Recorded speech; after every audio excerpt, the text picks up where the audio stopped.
Olá, bem-vindos a mais uma aula de obras literárias. Eu sou a professora Tássia Monteiro, estarei com vocês agora falando de obras literárias. Estamos navegando pelas obras da Unicamp, né? E hoje nós vamos falar de uma obra da nossa querida, maravilhosa, lindíssima, salve, salve, Clarice Lispector, que é o conto, né? Na verdade é um conto, Amor, que está na obra Laços de Família, se eu não me engano, isso mesmo, Laços de Família, de 1960. Como vocês sabem, eu sempre faço um overview, eu conto um pouquinho da autora, no caso, hoje é a autora, vou contar um pouquinho da obra que a pessoa teve, falo o contexto desta obra, tá? E depois a gente entra nos detalhes da obra em si e depois eu vou para uma análise, dialogando com outras obras e tal, tá? A autora, a nossa querida autora, coloquei autor porque tá no padrão, né? A nossa querida Clarice Lispector, ela nasceu em 1920, faleceu em 1977. Na verdade, ela é uma autora modernista da terceira fase. Vamos lembrar o que é essa terceira fase. É a fase fantástica que a gente chama, transcendental.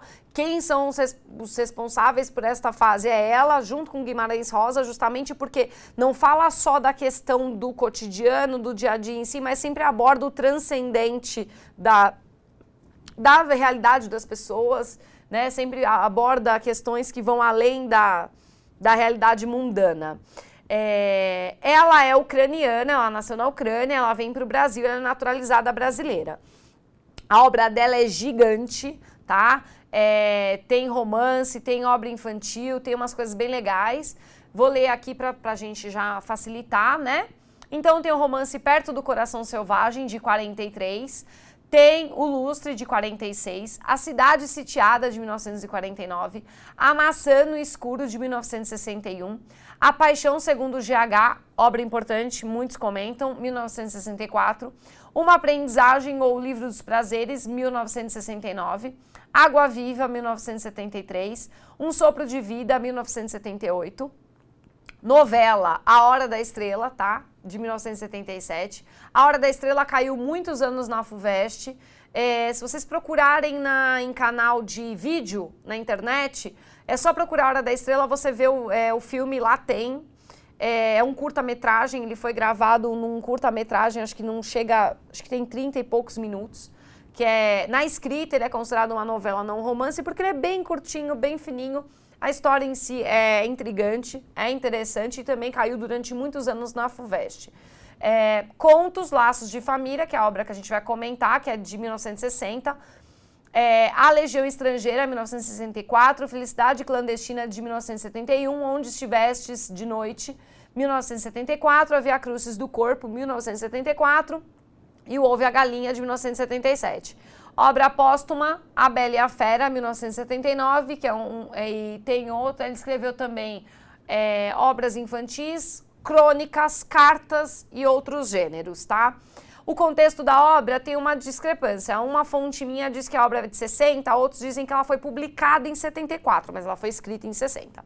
E é do livro Laços de Família, que tem 13 contos. Então, Amor é um conto deste livro, Laços de Família, que tem 13 contos, ok?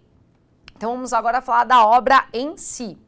O enredo: Ana, casada, com 2 filhos, dona de casa, sabe aquela vida margarina? Não margarina de rap, margarina que é como manda o figurino, entendeu? A moça gostou do rapaz, casou com o rapaz, toda certinha, teve 2 filhos, dona de casa, cuida do lar, perfeccionista.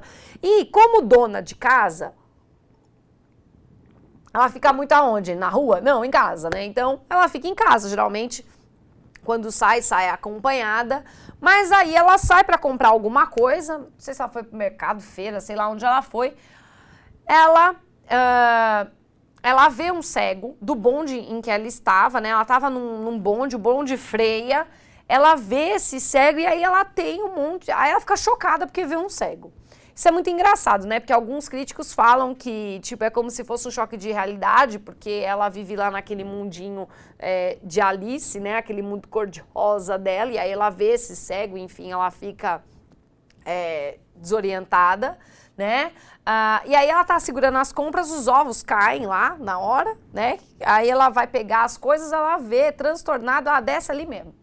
Ela desce, vê o cego, o bonde freia, cai ovo, cai tudo, ela pega as coisas, decide descer do bonde, que na época era bonde, né, gente? Não era busão, nem ônibus, nem lotação, nem van, nada disso, era bonde, né? Aí ela pega o bonde e vai pro Jardim Botânico. E olha que interessante, né? Eu coloquei essa frase para ficar bem chocante mesmo. Ela teme o inferno da beleza do lugar. Então, assim, o Jardim Botânico, no caso do Rio de Janeiro, né? Um lugar tão lindo que ela teme o inferno da beleza. Então, justamente, ela tem aquela criação, né? Como manda o figurino, tudo certinho, certinho, certinho. Aí, de repente, ela, uou, eu não posso...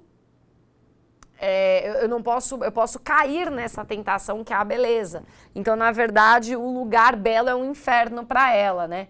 E aí ela começa a pensar que o rapaz que é cego lá, o cego não tem isso, porque ele não vê.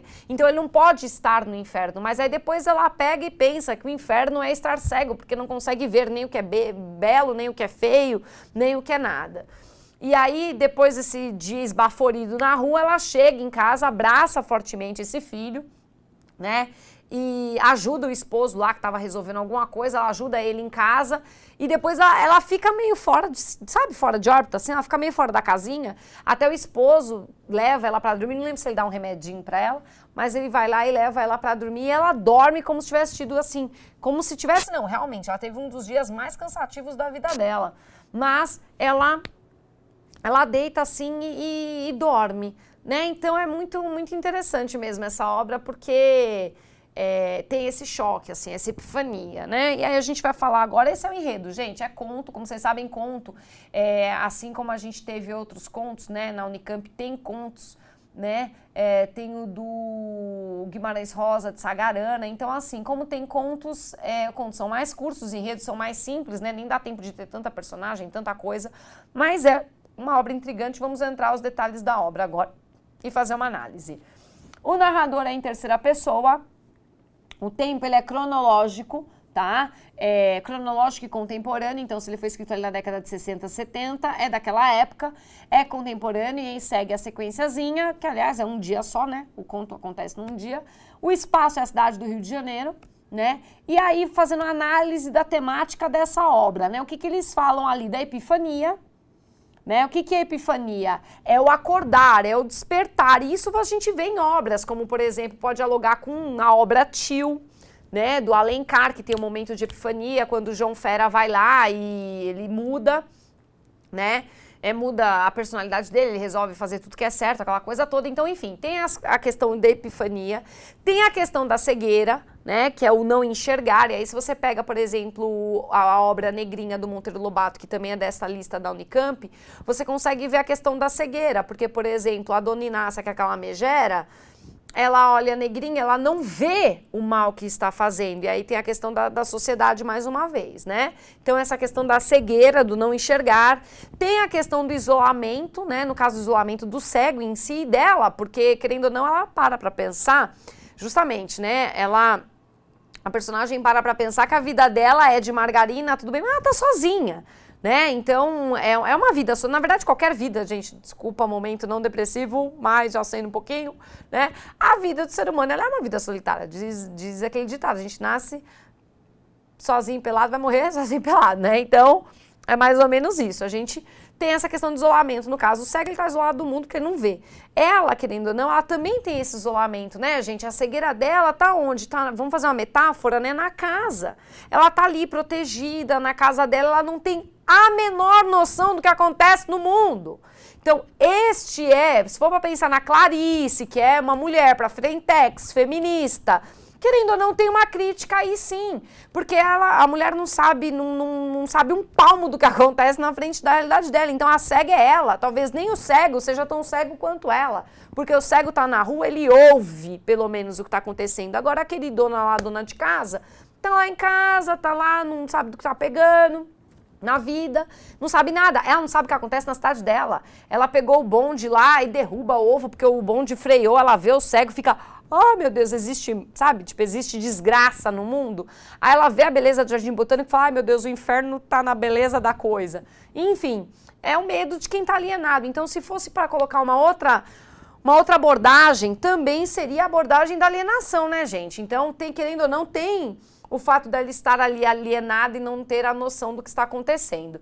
E além disso, esse perigo do mundo, né? A personagem, até de certo modo, ela é infantilizada, porque o marido a coloca para dormir, porque ela fica toda estarrecida, é como se fosse uma criança numa aventura, fugindo, né? Então, se for para pensar nesse sentido, esta obra tem este peso, tá?